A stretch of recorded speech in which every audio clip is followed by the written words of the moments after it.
what happened to empathy in society?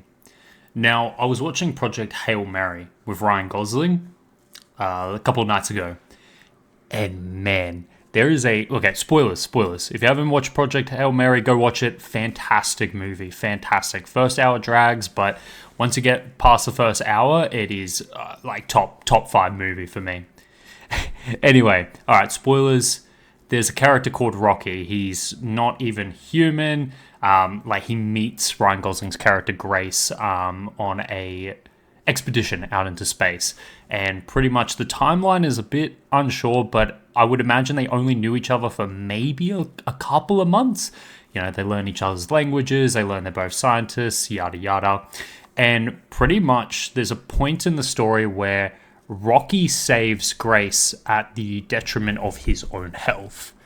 And I bawled my eyes out. I'm a 25-year-old man who bawled his eyes out over a fictional rock alien in a movie. And I've only known Rocky for like 30 minutes at this point in the movie.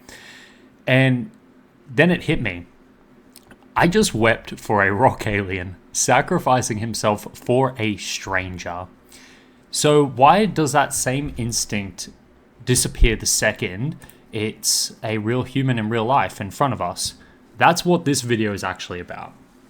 So I'm going to be 26 this year in October. I'm born in 2000, grew up in Australia. I'm white, average looking bald fella. And basically the demographic that's supposed to be driving this whole political far-right resurgence that we're seeing globally at the moment, and especially recently right here in Australia. So I want to ask genuinely, what happened to empathy? Why does caring about people suddenly feel uncool?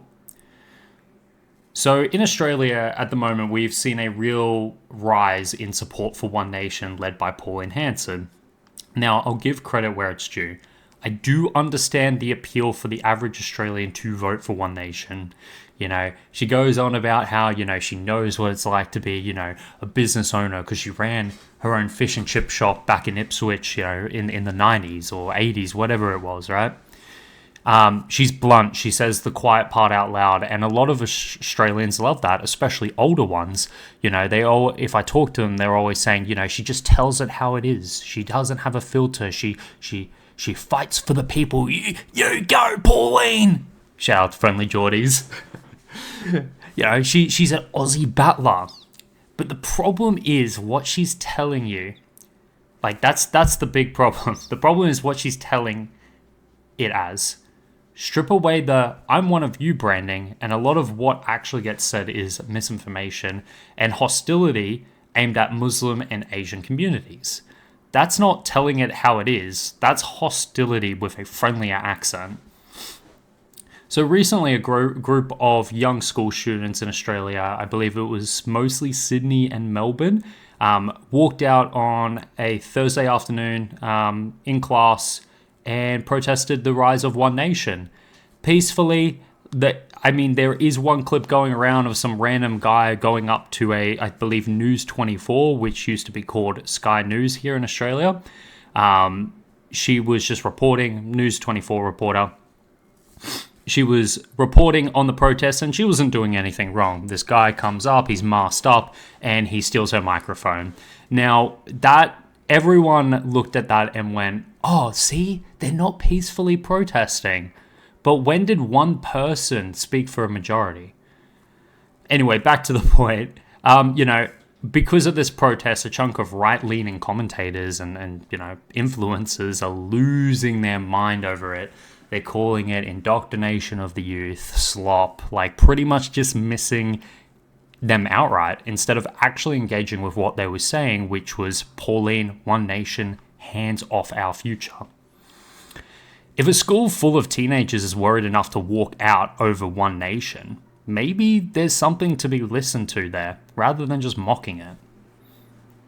Now, this isn't just a conservative problem, to be fair. Like, this is both sides. I've met plenty of people who lean more to the progressive, far left-leaning side of the political scale.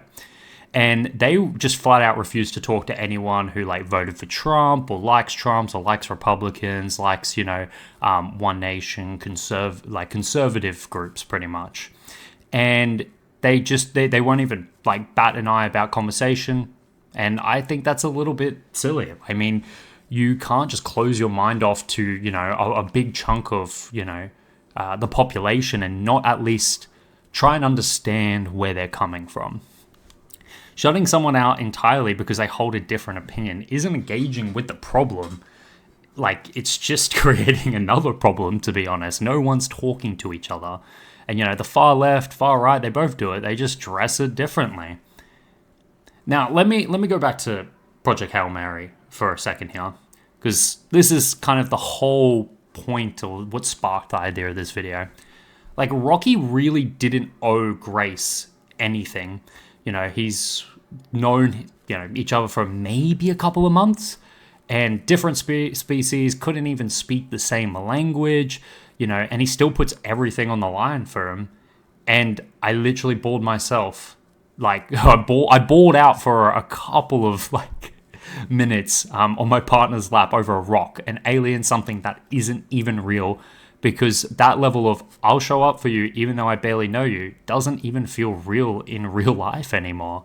It felt foreign, it felt hopeful, and it felt like watching a value system that I actually don't see reflected in reality. Because to be honest, how many people do you actually know would genuinely risk, something, not just even, their life, just their comfort, their time, their reputation for a stranger? A lot of us wouldn't even make the effort for someone we do know. And that's the anti-society behavior I keep coming back to. Not evil, dramatic, villain stuff. It's just quiet, everyday selfishness. Mind my business, not my problem. Main character energy, everyone else's background noise. And somewhere along the way, that became normal instead of something we would usually call out. So, we'll cry for a fictional rock alien selflessness, and then walk past an actual human being without a second thought. That gap is kind of the whole point of this video. Here's what gets me. Most people don't even realize how much common ground exists. So we're going to go into, I guess, a bit of religion here.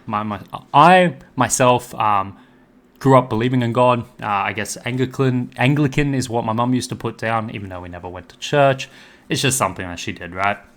So when I was young, we used to get, people saying Muslims are towelheads, blah, blah, blah, all these racist jokes, and, Asians calling them ching-chongs.